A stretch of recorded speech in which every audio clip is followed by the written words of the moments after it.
चेंबूर वैभवनगर मनपा शाळेत शाळा प्रवेशोत्सव उत्साहात साजरा।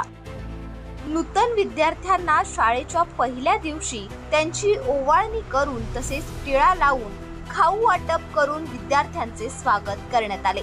या प्रसंगी प्रमुख पाहुणे म्हणून सामाजिक कार्यकर्ते राजेंद्र नगराळे, चंद्रकांत डोळसे, मारुती वाघमारे उपस्थित होते।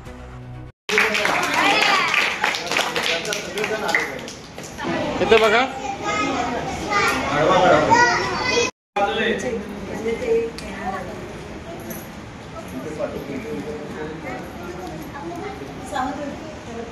छत्रपती शिवाजी महाराज की, डॉक्टर बाबासाहेब आंबेडकरांचा विजय असो।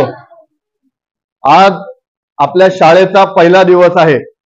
ज्या प्रकारे लढाई लढायला जाताना त्या काळी सर्वांना त्यांचं आवक्षण केलं जायचं, त्यांना कुंकू लावलं जायचं, त्यांना टिळा लावला जायचा। त्या प्रकारे आज मला कौतुकास्पद वाटतं आपल्या ह्या महानगरपालिकेच्या शाळेत की सर्वांना खरं तर ही एक आताची लढाईच आहे।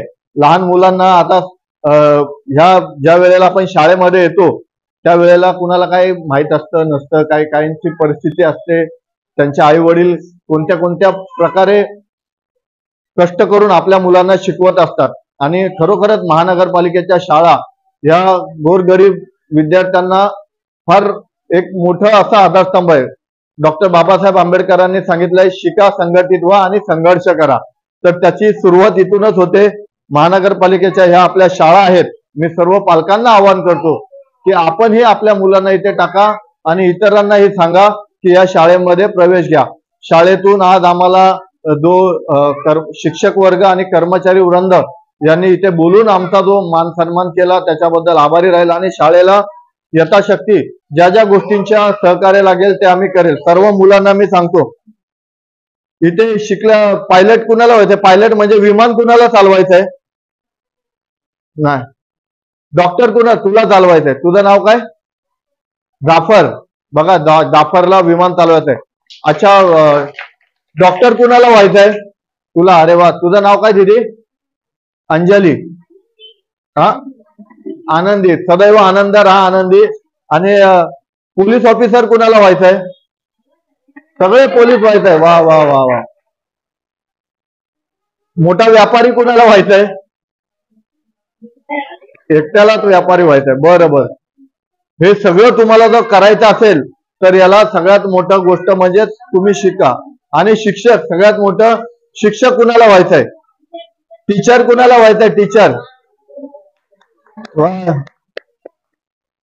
वकील, वकील माहित आहे? वकील तुमच्यासाठी कोर्टामध्ये हे करतात ते वकील, हे कुणाला अजून माहिती असेल नसेल, म्हणजे जे काय व्हायचंय तुम्हाला त्याच्यासाठी सगळ्यात मोठं म्हणजे तुम्हाला शिक्षण घेणं आहे। तर तुम्ही ते या नाता बागडा, परंतु याच्या बरोबर शिक्षण घ्या सर्वांनी आणि आपल्या आई वडिलांचे स्वप्न पूर्ण करा।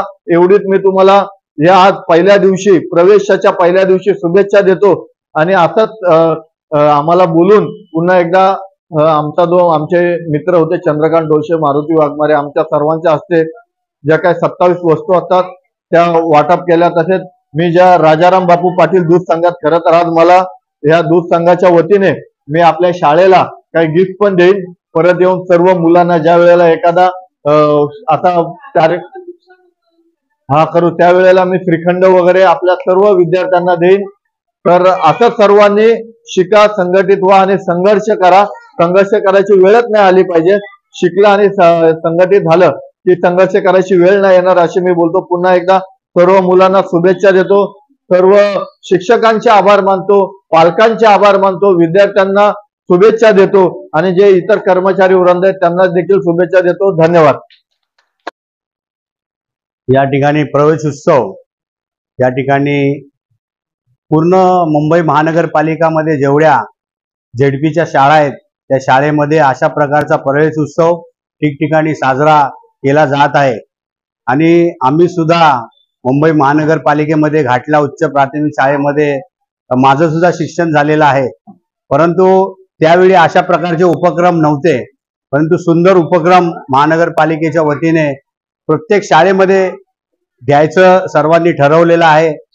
आणि खरोखरच मी या स्टाफला, मुंबई महानगरपालिकेमध्ये जो स्टाफ आहे त्यांना मी धन्यवाद देईल की आमची कुठल्याही प्रकारची पात्रता नसता या ठिकाणी त्यांनी आम्हाला प्रमुख पाहुणे म्हणून या ठिकाणी आम्हाला त्यांनी बोलवलं. त्याबद्दल मी सर्वप्रथम सर्व स्टाफचे, मुंबई महानगरपालिकेचे सर्वांचे धन्यवाद देतो.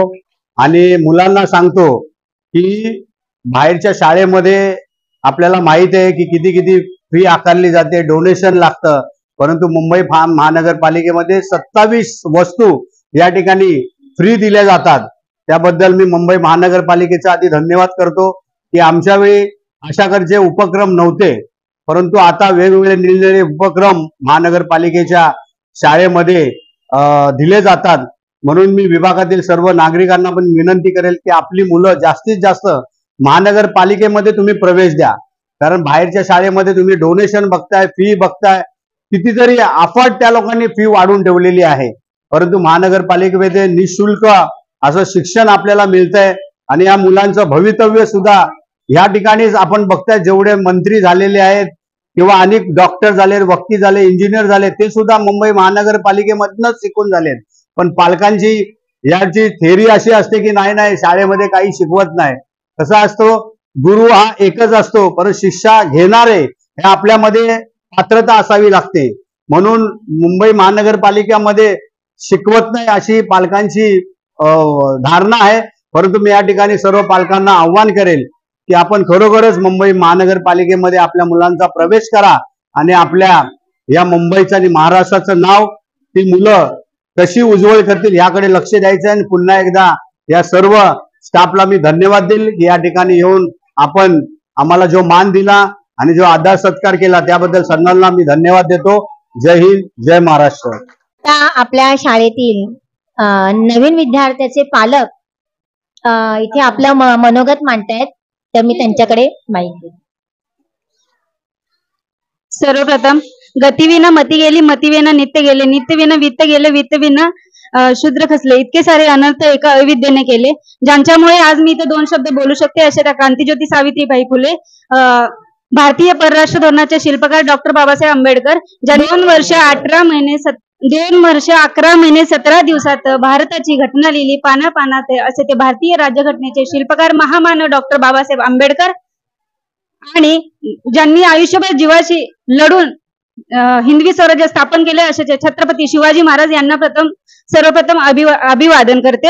आणि इथे जमलेल्या माझ्या छोट्या मित्र आणि मैत्रिणींनो आणि इतर शिक्षक आणि शिक्षकेतर कर्मचारी, इतर सरांची काही मला एवढा परिचय नाहीये, त्याच्यामुळे दिलगिरी व्यक्त करते की मी आपली नावं नाही घेऊ शकत. तर त्यांचं सर्वप्रथम मी आभार मानते. सर, मला ना सर्वप्रथम माझा मुलगा आता 3.5 वर्षाचा आहे. मला टेन्शन आलं होतं की मुलाला कोणत्या शाळेत घालायचं. माझे मिस्टर तरी सिक्युरिटी गार्ड मध्ये काम करतात आणि मी ऍक्च्युली पेशाने फार्मासिस्ट आहे, पण मला 1-1.5 वर्षाचा मुलगा आहे ना, हा 3.5 वर्षाचा, आणि माझी घरची परिस्थिती पण एवढी म्हणजे आर्थिक परिस्थिती खूप नाजूक आहे. मग त्याच्यामुळे मला असं टेन्शन की जॉब करून जर मुलांना शिक्षण द्यायचं म्हटलं तर एक मुलगा लहान 1.5 वर्षाचा आणि हा 3.5 वर्षाचा, त्याच्यामुळे मला घरातून बाहेर पडणं अशक्य. मग मी असाच फॉर्म भरला इथं अंगणवाडी मदतनीचा म्हणून, हेल्परचा म्हणून. तर मी आता तिथे जॉईन आहे आणि माझे मिस्टर सिक्युरिटी गार्ड मध्ये काम करतात. पण माझे 7-8 हजार आणि मिस्टरांचे 10-15 हजार, याच्यामध्ये भाडं द्यायचं का खायचं का हा प्रश्न म्हणजे माझ्यापुढे खूप मोठा होता. आणि मुलाला शिक्षण द्यायचं म्हटलं तर म्हणजे खूप टेन्शन होते. मग सगळेजण विचारत होते मुलांना ऍडमिशन कुठे घ्यायचं. मग असंच मला तो रोहित म्हणून एक मुलगा माझ्या शाळेत येत होता, तोच मुलगा तिथं अंगणवाडीत शिकायला, आणि तो खूप ऍक्टिव्ह आणि चणचणीत मला दिसला बऱ्यापैकी. म्हणून मी म्हटलं बाळा तू कुठे शाळेला जातोस काय, तर यानं त्या मुलाने मला या शाळेचं नाव सुचवलं आणि त्याच्यामुळं मी या शाळेमध्ये माझ्या मुलाला प्रवेश घेण्यासाठी आले. त्याबद्दल त्याचं सर्वप्रथम अभिवादन करते. आणि दुसरी गोष्ट, आणि इथं सगळ्या एवढा छान उपक्रम इथं चालतो आपल्या बीएमसी म्हणजे महानगरपालिकेतर्फे बघितल्यानंतर आता मला खरंच आनंद वाटला. आणि मला असं वाटलं सरांनी सांगितल्याप्रमाणे शिका, संघटित व्हा, संघर्ष करा, या युक्तीप्रमाणे खरंच शिक्षण हे वाघिणीचं दूध आहे आणि तो पिल्यानंतर माणूस गुरगुरल्याशिवाय राहणार नाही ही मला नक्कीच आशा आहे. आणि त्यामुळे बीएमसीतून घडणारा प्रत्येक विद्यार्थी हा आपल्या उच्च पातळीपर्यंत आणि यशापर्यंत पोहोचेल याची मला संपूर्ण खात्री वाटते. आणि शिक्षक आणि शिक्षकेतर कर्मचारी आणि इतर आपल्याला लाभणारे सहकार्य करणारे लोक सुद्धा की त्याच पद्धतीचे मला दिसत आहेत. त्यामुळे मला एक आशा आहे की माझा मुलगा एक चांगला लेवल पर्यंत घडून तो देशासाठी चांगल्या प्रकारचे योगदान देईल. त्याबद्दल मी धन्यवाद आणि आभार मानते. मी मानसी बुते या शाळेची इंचार्ज. वैभवनगर शाळेमध्ये आज दिनांक 16 जून 2025 रोजी जो प्रवेश उत्सव करण्यात आला, त्या प्रवेश उत्सवाचं अगदी शॉर्ट नोटीस मध्ये मी राजू नगराळे साहेबांना आमंत्रण दिलं होतं आणि त्यांनी खूप लगेच स्वीकारलं आणि माझ्या विनंतीला मान देऊन ते माझ्या शाळेत आले आणि माझ्या विद्यार्थ्यांना अगदी आनंदाने त्यांनी स्वतः खाऊ पण घेऊन आले, फुलांचे गुच्छही घेऊन आले आणि त्यांनी माझ्या मुलांना 27 वस्तूंचं वाटप केलं. त्याबद्दल त्यांचे व त्यांच्या सहकाऱ्यांचे मी खूप धन्यवाद मानते. असंच यापुढेही माझ्या शाळेला तुम्ही नक्कीच सहकार्य कराल याची आशा व्यक्त करते.